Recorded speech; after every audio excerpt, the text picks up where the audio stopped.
So yeah, today I'm going to talk about social media and how it modifies our behaviour. And many people know about this. You can feel it. We've all experienced it. Oh, nice one, Tay. Experienced it ourselves. And I'll talk a little bit about the panopticon, which is an idea put forward by a philosopher, one of my favourite philosophers, Jeremy Bentham, because he talks about utilitarianism, which is an interesting idea. And the first time I really actually got into utilitarianism, I saw a book in a bookshop in Camden, and it was by John Stuart Mill. On Liberty, it's called. It's one of the classics, apparently. I didn't know nothing about him. I'd never seen it before, but for some reason I really was compelled to buy the book. I think it was the image on the front. And I read the back and thought, okay, it sounds kind of interesting. And I got hooked, totally hooked. And then I found out about Jeremy Bentham, who's known as the founder, and some other players in the field. And a lot of the philosophy that I read, we're all philosophers anyway, but I think we stop questioning things as we get older because we're fed so much by the system that we live in and by the education system. But we're all philosophers. And if I can blow my own trumpet, I'd just say I've never stopped studying philosophy since I was 12 years old.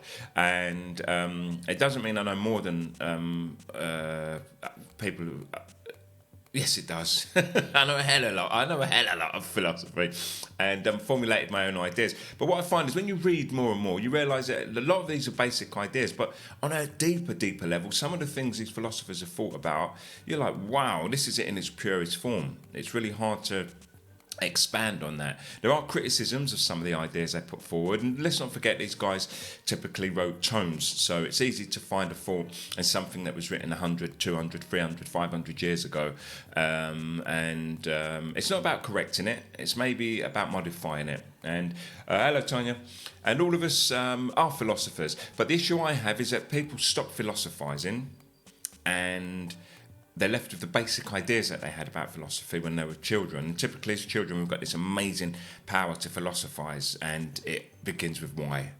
Why? And we ask our parents questions, and then we quickly outgrow our parents. You say to your parents, why? Why is the sky blue? Why is water wet? You ask them all these questions. Why? And they can answer your questions because, let's face it, you're 5 years old, 7, 9, 11, and then you stop asking the questions because now you're slowly catching up to your parents in most cases. And, it's time for you to start looking for the answers. But I think we're kind of fed these answers from school, and we accept that as the truth. And so we stop learning. And in stopping learning, we stop philosophising. And not to put anyone down once again, but then you stop becoming a philosopher around about, I'd say, like 15 years of age.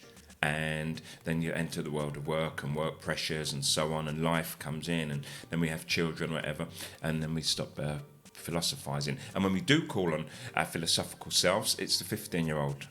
So it's not very matured, We'll say, oh yeah, I do think about this, I ask questions, and really, when you look deeper into yourself, think, no, actually, I haven't been asking questions for the longest time, and it's not a put down, even though I do... slate people occasionally because it's my kind of area, and if I get into a debate with someone who wants to really fight about these issues, I do find it annoying at times that they just excuse me, where do you want me tonight, in the graffiti centre or in the city? I think I'll stay. No, in fact I'll go to the park. I'm going to the park, yeah. I kind of pull rank sometimes. But, I've had like 43 years of study, and, I can study continually. And it, once again, it doesn't mean you're a better person than anybody, but it means that I know a lot about that subject. OBG.